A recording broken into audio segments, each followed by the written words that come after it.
I had worked on, I think it was Ronald Reagan's campaign in 76, and he lost to Gerald Ford. I think it was 76. He lost to Gerald Ford in the primary.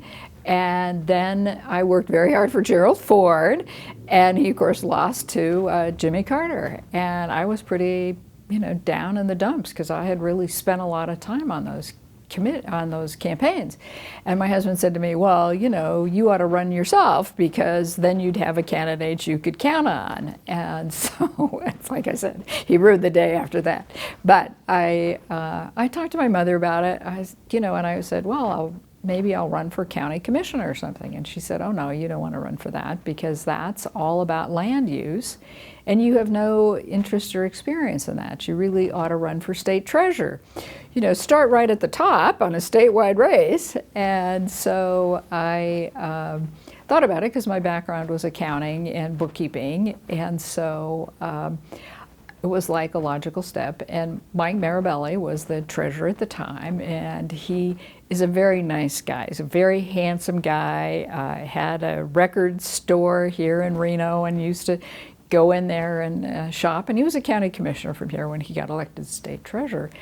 But he never went to the office, and he was called the Phantom Treasurer, and he let his staff run the thing, and he just collected his salary.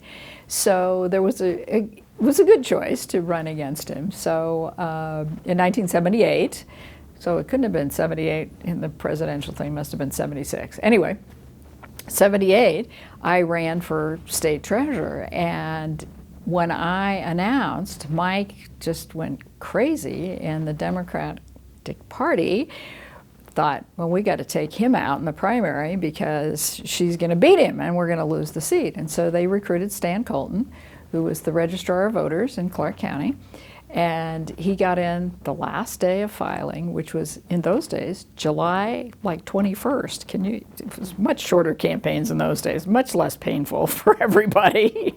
But anyway, he got in on the last day, and he beat Mike in the primary in September, and then he beat me in the general election in November.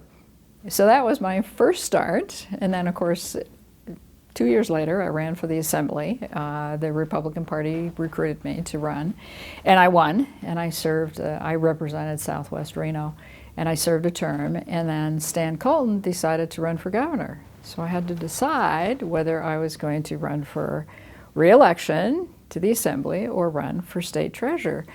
And so I was talking to one of my political consultants, and he said to me, well, Patty, a full-time job is a much better deal than a part-time job. And I thought, well, that makes sense. So I ran for state treasurer, and I was elected, and I was the first woman elected to constitutional office in the state of Nevada.